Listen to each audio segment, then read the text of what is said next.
कानपुर से बड़ी खबर आ रही है। रेमडेसिविर इंजेक्शन बरामद हुई है। यहां पर 250 से ज्यादा इंजेक्शन बरामद किया गया है। एसटीएफ ने 4 संदिग्धों को पकड़ा है।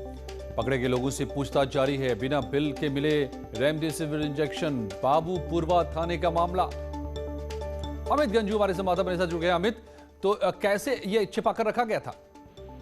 देखिए अजय जी, मैं आपको बताना चाहूंगा, ये वो इंजेक्शन है जो इस कोरोना काल में निश्चित तौर पर कहीं ना कहीं ऑक्सीजन के लेवल को इंक्रीज करने के लिए, लंग्स को सेफ एंड सिक्योर करने के लिए यूज किया जाता है, जिसको मंगवाने के लिए कल उत्तर प्रदेश के मुख्यमंत्री ने गुजरात से स्पेशल प्लेन के माध्यम से 25,000 पीस इसलिए मंगवाए कि ताकि लोगों को कहीं से कोई कमी ना हो। मगर इस बीमारी का भी कुछ लोग व्यापार के रूप में इसको देख रहे थे। इसकी तब पता चला जब एसटीएफ और पुलिस को ये जानकारी मिली कि बंगाल के नदिया डिस्ट्रिक्ट से ये इंजेक्शन चले और कानपुर में आ रहे हैं। कानपुर में खपाए जाने थे और कानपुर के 4 लोग जो यहाँ फॉरवर्डर हैं उनके माध्यम से शहर के मेडिकल स्टोर्स को या आगे डिस्ट्रीब्यूट करा। तो ये भी जांच का विषय। शाम को लगभग 5 बजे के आसपास पुलिस और एसटीएफ की टीम ने कानपुर के बस अड्डे के पास से इन्हें पकड़ा, जिनके पास से 264 पीस रेमडेसिविर के जो इंजेक्शन हैं वो बना हुआ, ना तो उस पर बैच नंबर है ना उसमें एक्सपायरी डेट है। हाँ, ये जरूर है कि ये इंजेक्शन 5,200 रुपीज के पर पड़ते हैं। अगर हम पुलिस सूत्रों की माने तो उनसे पूछताछ जारी और इनके माध्यम से और बड़ा खुलासा हो सकता है। फिलहाल अभी 15 लाख के आसपास के इंजेक्शन ये बरामद हुए हैं, जो अभी तक हमारे सूत्र बता रहे हैं, जो हमारे पास जानकारी है। और इन सब में सबसे बड़ी बात यह है, ये वो इंजेक्शन है जो जनरली सारे मेडिकल स्टोर्स पे अवेलेबल नहीं है, क्योंकि जो उसका फॉर्मूला है कहीं ना कहीं इस कोरोना से रिलेटेड है, क्योंकि की जो फ्रीक्वेंसी है। बिल्कुल अमित, तो साफ तौर पे कालाबाजारी शुरू हो गई है और अब स्मगलिंग भी इसकी शुरू हो चुकी है। हालांकि आपको बता दें कि यूपी में कोई कमी नहीं है। अगर किसी को जरूरत होती है तो उसके लिए सरकार के पास पूरा स्टॉक है। कल ही 25,000 डोज मंगवाया गया गुजरात से सरकार के स्टेट प्लेन में। और बार बार सरकार ने साफ किया है कि ना ऑक्सीजन की कमी है ना रेमडेसिविर की कमी है, लेकिन फिर भी सक्रिय हो गए हैं तस्कर। दिल्ली में बढ़ते कोरोना के मामलों को देखते हुए दिल्ली के सीएम अरविंद केजरीवाल ने वीकेंड लॉकडाउन का ऐलान कर दिया है। शुक्रवार रात 10 बजे से सोमवार सुबह 6 बजे तक दिल्ली में कर्फ्यू रहेगा। मॉल, स्पा, जिम, दुकानें बंद रहेंगी। जरूरत के सामान की दुकानें खुली रहेंगी। वहीं शादी में शामिल होने के लिए पास मिलेंगे। दिल्ली में कोरोना वायरस के मामलों में भारी इजाफा हुआ है। 17,000 से ज्यादा नए मामले सामने आए हैं। वहीं 104 और मरीजों की मौत हो गई है, जबकि एक्टिव केस भी बढ़कर 50,000 के पार पहुँच गए हैं। चेन तोड़ने के लिए वीकेंड के ऊपर, ताकि लोग ज़्यादा संपर्क में ना आए, वीकेंड के ऊपर कर्फ्यू लगाया जा रहा है। लेकिन इस कर्फ्यू की वजह से जो एसेंशियल सर्विसेज हैं, मान लीजिए आपको अस्पताल जाना है, मान लीजिए आपको एयरपोर्ट जाना है, मान लीजिए आपको रेलवे स्टेशन जाना है, ऐसे लोगों को जो एसेंशियल सर्विसेज हैं और ख़ासकर जो शादियाँ हैं उनको हम कर्फ्यू पासेस दे के उनको अलाउ करेंगे, उनका मूवमेंट हम अलाउ करेंगे। वो कर्फ्यू पासेस के अप्लाई कर सकते हैं और उनको जल्द से जल्द बिना किसी हैरेसमेंट के हम कर्फ्यू पासेस देंगे। कोरोना महामारी ने भारत में तांडव मचाकर रखा है। देश में बेकाबू कोरोना की रफ्तार थमने का नाम नहीं ले रही है। पिछले 24 घंटे के जो आंकड़े स्वास्थ्य मंत्रालय ने जारी किए हैं, उन आंकड़ों ने अब तक के सारे रिकॉर्ड तोड़ दिए हैं। इससे अंदाजा लगाया जा सकता है कि हालात कितने भारत में खराब होते जा रहे हैं। पिछले 24 घंटे में भारत में कोरोना के 2 लाख से ज्यादा केस सामने आए हैं, जबकि लगातार दूसरे दिन 1,000 से अधिक मौतें हुई हैं। वहीं एक्टिव मरीजों की संख्या 14 लाख के पार पहुंच गई है। यूपी में लगातार कोरोना मरीजों की संख्या में इजाफा देखने के साथ मरने वालों की संख्या भी बढ़ रही है। अगर पिछले 24 घंटे के आंकड़ों की बात करें तो यूपी में 24 घंटे में 22,439 नए केस सामने आए हैं। सभी जनपदों में बेड की संख्या बढ़ाए जाने के भी उन्होंने निर्देश दिए हैं। बेडों की संख्या में विशेषकर जैसे केजीएमयू और बलरामपुर हॉस्पिटल को पूर्णतः कोविड अस्पताल में परिवर्तित करने के निर्देश दिए हैं। दोनों को अगर कोविड अस्पताल में परिवर्तित हो जाएंगे तो लगभग 2,500 से 3,000 बेड की अतिरिक्त व्यवस्था लखनऊ में हो जाएगी। कोरोना संक्रमण की चपेट में आने के बाद भी सीएम योगी लगातार सक्रिय दिखाई दे रहे हैं। प्रदेश की चिंताओं को देखते हुए सीएम योगी आदित्यनाथ ने टीम 11 के साथ वर्चुअल बैठक की और अधिकारियों को कोरोना के फैलते संक्रमण को लेकर दिशा निर्देश दिए। योगी सरकार ने प्रवासी मजदूरों के लिए बड़ा फैसला किया है। सरकार ने साफ किया है कि यूपी लौटने वाले प्रवासी कामगारों को, मजदूरों को क्वारंटीन किया जाएगा। योगी सरकार एक बार फिर से पुरानी व्यवस्था पर लौट रही है। 14 दिन तक क्वारंटीन रहने की व्यवस्था फिर से शुरू हो रही है। बगैर लक्षण वाले 7 दिन तक क्वारंटीन रहेंगे। वहीं लक्षण दिखने वालों को 14 दिन तक क्वारंटीन रखा जाएगा। इसके लिए योगी सरकार ने हर जिले में क्वारंटीन सेंटर बनाने का निर्देश दिया है। यूपी में 10 जिलों में नाइट कर्फ्यू के वक्त में बदलाव किया गया है। जहां कोरोना के 2,000 से ज्यादा केस आए हैं, वहां ये फैसला लिया गया है। इन आदेश के मुताबिक अब यूपी के 10 शहरों में नाइट कर्फ्यू रात 8 बजे से लागू होगा और सुबह 7 बजे तक चलेगा। बढ़ते कोरोना संक्रमण के मामलों को देखते हुए यूपी बोर्ड परीक्षाओं को स्थगित कर दिया गया है। फिलहाल परीक्षाओं की नई तारीखों की घोषणा नहीं की गई है। परीक्षाओं की नई तारीखों को लेकर समीक्षा के बाद मई तक फैसला लिया जा सकता है। इससे पहले राज्य में पंचायत चुनाव के कारण परीक्षाएं टाली गई थी। इस बार 56 लाख से ज्यादा विद्यार्थी उत्तर प्रदेश की 10वीं और 12वीं बोर्ड परीक्षाओं में भाग लेने वाले हैं। उत्तर प्रदेश में परीक्षाएं टाली जाने का फैसला सीएम योगी ने एक उच्च स्तरीय बैठक में लिया। राज्य के उप मुख्यमंत्री डॉक्टर दिनेश शर्मा ने बताया कि राज्य में 15 मई तक 12वीं तक के स्कूल कॉलेज बंद रखने का फैसला लिया गया है। लखनऊ में भैंसाकुंड शमशान की बैरिकेडिंग की जा रही है। शमशान के चारों तरफ टीन की नीली चादरों से भैंसाकुंड शमशान को ढका जा रहा है। ऐसा करने से अब बाहर से ये नहीं दिख पाएगा कि शमशान घाट में क्या हो रहा है। दरअसल कोविड से मरने वालों का अंतिम संस्कार भैंसाकुंड शमशान घाट में किया जा रहा है, जिसे देखते हुए प्रशासन एहतियातन ये इंतजाम कर रहा है। लखनऊ में तेजी से कोरोना के मामले बढ़ते जा रहे हैं, जिसे लेकर प्रशासन ने लोगों से कोविड प्रोटोकॉल का सख्ती से पालन करने की अपील की है। भीड़ भाड़ वाले इलाकों में मास्क और 2 गज की दूरी का पालन करना जरूरी है। ऐसा नहीं करने वालों पर प्रशासन से सख्ती बरतने को भी तैयार है। समाजवादी पार्टी के राष्ट्रीय अध्यक्ष अखिलेश यादव के स्वस्थ होने के लिए पूजा कराई जा रही है। सैदपुर सीट से विधायक सुभाष पासी उनके जल्द ठीक होने की कामना के साथ मुंबई में ओंकारेश्वर मंदिर में पूजा कर रहे हैं। काशी के पंडित मुंबई के ओंकारेश्वर मंदिर में अखिलेश यादव के स्वस्थ होने के लिए महामृत्युंजय जाप कर रहे हैं। अखिलेश यादव कोविड पॉजिटिव हुए हैं, जिसके बाद गाजीपुर के सैदपुर में एसपी विधायक सुभाष पासी मुंबई में अपने नेता के जल्द स्वस्थ होने के लिए पूजा कर रहे हैं। अखिलेश यादव ने ट्वीट कर इसकी जानकारी दी थी कि वो कोरोना पॉजिटिव हुए हैं। इसके लिए उन्होंने खुद को आइसोलेट कर लिया है और उनका इलाज शुरू हो गया है। उन्होंने ये भी आग्रह किया था कि जो उनके संपर्क में आए हैं वो अपनी जांच करवा लें। कानपुर में रोजाना 1000 से ज्यादा कोरोना पॉजिटिव मिल रहे हैं। एक्टिव केसेस की संख्या बढ़कर 6790 हो चुकी है।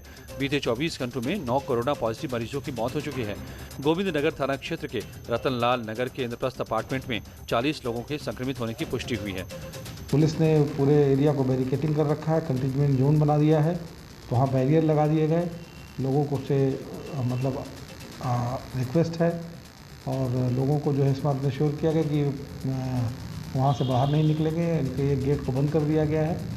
पुलिस और स्वास्थ्य विभाग की टीम को जैसी ही सूचना मिली, पुलिस ने वहां बैनर लगाया और गेट पर बांस बल्ली लगा दी है।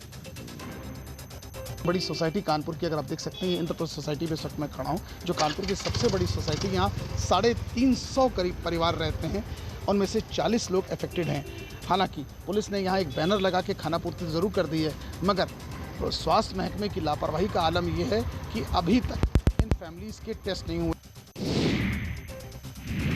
दिल्ली में बढ़ रहे कोरोना मामलों को देखते हुए दिल्ली से नोएडा आने जाने वालों की रैंडम टेस्टिंग होगी। नोएडा में नाइट कर्फ्यू का टाइम बढ़ाया जाएगा। दवाओं की ब्लैक मार्केटिंग करने वालों पर कार्रवाई की जाएगी। टीकाकरण अभियान तेजी से चल रहा है। अप्रैल महीने का तकरीबन 65% टीकाकरण पूरा हो चुका है। स्वास्थ्य विभाग ने बेड की संख्या में एक बार फिर से इजाफा करते हुए 2500 बेड की व्यवस्था की है। जिले में लगातार कोविड मरीजों के लिए बेड्स बढ़ाए जा रहे हैं। अभी तकरीबन 2500 बेड तैयार हैं, जिनमें से करीब 59% बेड फुल हो चुके हैं। यूपी में पंचायत चुनाव के लिए आज वोटिंग हुई। 18 जिलों में 3,33,000 उम्मीदवारों के भाग्य का फैसला बैलेट बॉक्स में कैद हो गया। सुबह 7 बजे से मतदान शुरू हुआ, जो शाम 6 बजे तक चला। 75 जिला पंचायत सदस्यों के लिए भी मतदान हुआ, जिसका फैसला 2 मई को आएगा। जिला पंचायत सदस्य, बीडीसी और ग्राम प्रधान के साथ ग्राम सभा सदस्य के लिए चुनाव हो रहा है। इस चुनाव को देखते हुए बूथों पर सुरक्षा के पुख्ता इंतजाम किए गए हैं। पंचायत चुनाव के बीच झांसी में पोलिंग अधिकारी की मौत हो गई। वहीं मैनपुरी में क्षेत्र पंचायत प्रत्याशी राकेश कुमार की हत्या कर दी गई। या 19 अप्रैल को मतदान होना है। मेरठ में बीजेपी पार्षद की गोली मारकर हत्या कर दी गई। आगरा में चुनाव के दौरान बैलेट पेपर लूटकर आरोपी फरार हो गए। बूथ पर दोबारा मतदान करवाया गया। झांसी में बैलेट पेपर को दबंगों ने फाड़ डाला। बैलेट बॉक्स को बूथ से बाहर फेंक दिया, जिसके बाद पुलिस बल मौके पर पहुंचा और बूथ पर दोबारा वोटिंग करवाई। मुजफ्फरनगर की नई मंडी कोतवाली क्षेत्र के कुकड़ा गांव में पंचायती चुनाव के प्रचार में वोटरों को लुभाने के लिए बार बालाओं की डांस पार्टी कराई गई। बसपा के जिला पंचायत सदस्य पद के उम्मीदवार भोला शंकर ने वोटरों को लुभाने के लिए बार बालाओं की डांस पार्टी कराई थी, जिसका वीडियो सोशल मीडिया पर वायरल होने के बाद पुलिस हरकत में आई। पुलिस ने वीडियो के आधार पर प्रत्याशी भोला शंकर समेत 10 नामजद और 40 अज्ञात लोगों पर आचार संहिता का उल्लंघन करने का मामला दर्ज कर लिया है। आरोपियों की गिरफ्तारी की कोशिशें शुरू हो गई हैं। जिला पंचायत सदस्य के एक प्रत्याशी द्वारा डांस पार्टी को बुला करके बिना वक्त वहाँ डांस करा करके भीड़ इकट्ठा की गई थी। इस वीडियो का संज्ञान लेकर के थाना हाजा के तत्काल आचार संहिता के उल्लंघन और कोविड के नियमों का अनुपालन न करने के संबंध में अभियोग पंजीकृत किया गया है।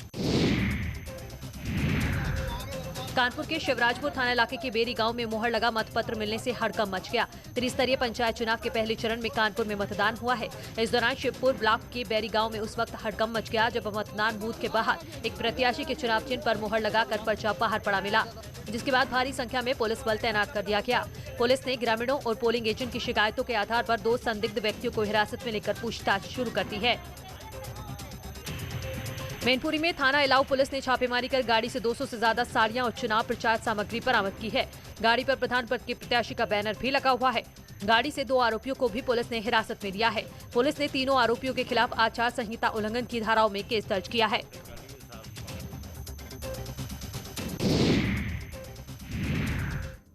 और बलिया में पहली बार शानदार गहनों की प्रदर्शनी लगेगी। एस्ट्रा जेम्स एंड ज्वेलर्स की ओर से प्रदर्शनी का आयोजन किया जाएगा। जलालपुर इलाके के एक होटल में 17, 18 और 19 अप्रैल को इस प्रदर्शनी का आयोजन होगा। 3 दिन तक चलने वाली प्रदर्शनी में लोगों को देश के जाने माने ज्वेलर्स प्रोडक्ट खरीदने का मौका मिलेगा। खास बात यह है कि सभी तरह की ज्वेलरी में 20% की छूट भी मिलेगी। आयोजकों ने बताया कि डायमंड कास्ट में भी ग्राहकों को 20% की छूट मिलेगी। बलिया में पहली बार ज्वेलर शो हो रहा है। आयोजकों में इसको लेकर काफ़ी उत्साह है। उन्हें उम्मीद है कि लोगों का भी अच्छा रिस्पॉन्स मिलेगा। एक एग्जीबिशन प्लान किया है 17, 18, 19 में, जो कि होटल सिंहासन में लगने वाला है। जलालपुर में ये होटल है, मंजू सिंह पेट्रोल पंप के बगल में, और ये अभी तक का बलिया का सबसे बड़ा ज्वेलरी शो है। मुझे लगता है कि यहाँ किसी ने आज तक एग्जीबिशन कराया ही नहीं। एग्जीबिशन का मतलब लोगों को पता ही नहीं होगा। वो तो लोग बनारस में या फिर गोरखपुर में या फिर लखनऊ में यहीं एग्जीबिशन होते थे, लेकिन हम लोगों ने थोड़ा सा इसको सोचा कि एक बार बलिया में करा के देखा जाए। मेकिंग पे 20% का डिस्काउंट दे रहे हैं और डायमंड वैल्यू के 20% डिस्काउंट दे रहे हैं। और इस वक्त लखनऊ से बड़ी खबर आ रही है। कोविड मरीजों से जुड़ा अहम आदेश आया है। कोविड मरीजों को हर हाल में भर्ती करना होगा। लापरवाही करने वालों पर दर्ज होगा केस। सीएम योगी आदित्यनाथ ने दिया है आदेश। लापरवाह अस्पतालों पर होगा एक्शन। महामारी एक्ट के तहत केस दर्ज होगा। ये दरअसल अस्पतालों के लिए है आदेश। कोविड के मरीजों का एडमिशन लेना होगा, उसकी भर्ती लेनी होगी। अगर अस्पताल लापरवाही बरतते हैं, नानुकुर करते हैं, तो उन पर केस दर्ज हो सकता है।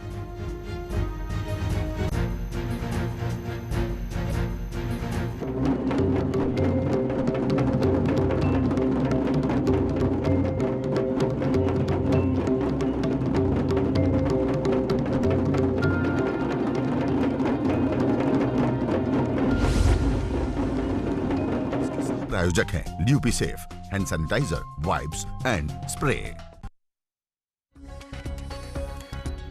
महाकुंभ में रोजाना 50,000 कोरोना टेस्टिंग को लेकर राज्य सरकार ने जताई असमर्थता। कहा हर रोज 25,000 से ज्यादा RT-PCR टेस्ट मुमकिन नहीं। नैनीताल हाईकोर्ट ने 31 मार्च को कुंभ में रोजाना 50,000 टेस्ट कराने का दिया था आदेश। कोरोना के बढ़ते संक्रमण के बीच उत्तराखंड सरकार का बड़ा फैसला। कहा मेला अवधि घटाने पर अभी कोई विचार नहीं। पिछले 5 दिनों में हरिद्वार में कोरोना के 2,167 नए मामले। बीते 48 घंटे में 1,000 कोरोना पॉजिटिव केसेस सामने आए। हरिद्वार कुंभ में कोरोना का प्रकोप। निर्वाणी अखाड़े के महामंडलेश्वर कपिल देव की मौत। महाकुंभ में कोविड से संत की मौत का पहला मामला। कुंभ में स्नान करने आने वालों के लोगों के लिए रेलवे ने लगाए टेंट। कोविड गाइडलाइंस के नियमों के मुताबिक व्यवस्था। महाकुंभ में बढ़ते कोरोना के मामलों को लेकर संतों की अपील। कहा कोरोना से बरतें सावधानी। कुंभ का अंतिम और चौथा शाही स्नान 27 अप्रैल को। ये शाही स्नान चैत्र पूर्णिमा पर होगा। हरिद्वार महाकुंभ में तीसरे शाही स्नान में नीलधारा में स्नान करने पहुंचे जगत गुरु शंकराचार्य स्वरूपानंद सरस्वती। 98 साल की उम्र में भी दिखा उत्साह। दक्षिण अफ्रीका के कारोबारी गुप्ता बंधुओं का हरिद्वार में पुलिस से उलझते हुए वीडियो हुआ वायरल। मामले में जांच के आदेश।